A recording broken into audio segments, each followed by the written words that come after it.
Hello അസ്സാം വലൈക്കും friends. അപ്പോൾ ഞാൻ ഇന്നിവിടെ നല്ല അടിപൊളി ടേസ്റ്റിൽ തയ്യാറാക്കാൻ പറ്റുന്നൊരു പൊട്ടറ്റോ ബജിയുടെ റെസിപ്പിയുമായിട്ടാണ് വന്നിട്ടുള്ളത്. അപ്പോൾ സാധാരണ എല്ലാവരും പൊട്ടറ്റോ ബജി തയ്യാറാക്കലുണ്ടാവും, എന്നാൽ ഈ ഒരു മെത്തേഡിൽ തയ്യാറാക്കിയിട്ടില്ലെങ്കിലൊന്ന് ട്രൈ ചെയ്ത് നോക്കാം. അപ്പോൾ നല്ല കിടിലും ടേസ്റ്റ് ആയിട്ടുള്ള ഈസി ആയിട്ടുള്ള ഒരു സ്നാക്ക് റെസിപ്പിയാണിത്. അപ്പോൾ നമുക്കിതെങ്ങനെ എളുപ്പത്തിൽ തയ്യാറാക്കാമെന്ന് നോക്കാം. ആദ്യം തന്നെ ഞാൻ ഇതിലേക്കായിട്ട് 2 മീഡിയം സൈസിലുള്ള പൊട്ടാറ്റോ ഒന്ന് എടുത്തിട്ടുണ്ട്. അത് നന്നായിട്ടൊന്ന് കഴുകിയിട്ട് ഈ ഒരു കനത്തിലൊന്ന് സ്ലൈസ് ചെയ്തെടുക്കാം. ഇനി നമുക്കിതിലേക്ക് വേണ്ടിയിട്ടുള്ള ബാറ്റർ തയ്യാറാക്കണം. അതിനായിട്ടൊരു ബൗളിലോട്ടേക്ക് ഒരു 3/4 കപ്പ് കടലമാവ് ചേർത്ത് കൊടുത്തിട്ടുണ്ട്. അതുപോലെ ഒരു 1.5 ടേബിൾ സ്പൂണ് കോൺഫ്ലോർ ചേർത്ത് കൊടുക്കാം. അപ്പോൾ കോൺഫ്ലോർ ഇല്ലാത്തവർക്ക് സാധാരണ അരിപ്പൊടിയും ചേർത്ത് കൊടുക്കാവുന്നതാണ്. ഒരു 1.5 ടേബിൾ സ്പൂൺ അരിപ്പൊടി ചേർത്ത് കൊടുത്താലും മതി.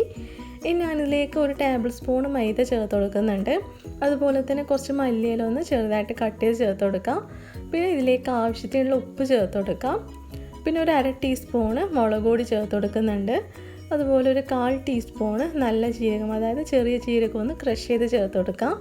അതുപോലെ ഒരു 1/4 ടീസ്പൂണ് ചാട്ട് മസാല ചേർത്ത് കൊടുക്കുന്നുണ്ട്. അപ്പോൾ ചാട്ട് മസാല ഉള്ളവർ ചേർത്ത് കൊടുക്കുക, ഇല്ലാത്തവർക്ക് അത് ഒഴിവാക്കാവുന്നതാണ്.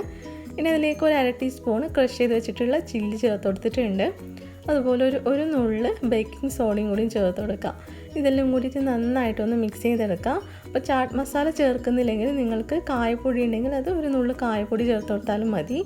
ഇനി അതിലേക്ക് വെള്ളമൊന്ന് ഒഴിച്ചിട്ട് ഈ ഒരു കൺസിസ്റ്റൻസിയിലൊന്ന് കലക്കിയെടുത്തിട്ടുണ്ട്.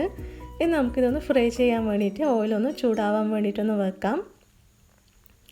അപ്പോൾ ഓയിൽ നല്ലപോലെ ഒന്ന് ചൂടായി കഴിഞ്ഞാൽ നമുക്കിതിൽ നിന്ന് ഓരോ സ്ലൈസ് പൊട്ടാറ്റോ എടുത്തിട്ട് ഇതിലേക്കൊന്ന് ഡിപ്പ് ചെയ്തിട്ട് നമുക്ക് എണ്ണയിലിട്ടിട്ടൊന്ന് ഫ്രൈ ചെയ്തെടുക്കാം. അപ്പോൾ ഒരു മീഡിയം ഫ്ലെയിമിലിട്ടിട്ട് വേണം ഇതൊന്ന് ഫ്രൈ ചെയ്യാൻ വേണ്ടിയിട്ട്. 2 സൈഡും നല്ലപോലെ ഒന്ന് ഫ്രൈ ചെയ്തെടുക്കാം.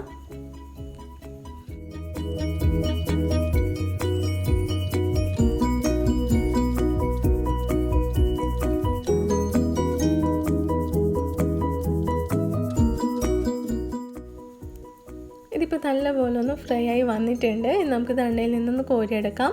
ഇതുപോലെ തന്നെ ബാക്കിയുള്ളതൊക്കെ ഒന്ന് ഫ്രൈ ചെയ്തെടുക്കാം. അപ്പോൾ ഇത്രയേ ഉള്ളൂ, നമ്മൾ ഈസി ആയിട്ടുള്ള എന്നാൽ കഴിക്കാൻ നല്ല ടേസ്റ്റി ആയിട്ടുള്ള ഈ ഒരു സ്നാക്ക് ഇവിടെ റെഡി ആയിട്ടുണ്ട്. അപ്പോൾ തീർച്ചയായിട്ടും ഇതെല്ലാവരും ഒന്ന് ട്രൈ ചെയ്ത് നോക്കാം. ഇഷ്ടപ്പെട്ടില്ലെങ്കിൽ ഫ്രണ്ട്സ് ആൻഡ് ഫാമിലിയുമായിട്ടൊക്കെ ഒന്ന് ഷെയർ ചെയ്ത് കൊടുക്കാം. അപ്പോൾ ഉടൻ തന്നെ വേറൊരു വീഡിയോ ആയിട്ട് വരാം. താങ്ക്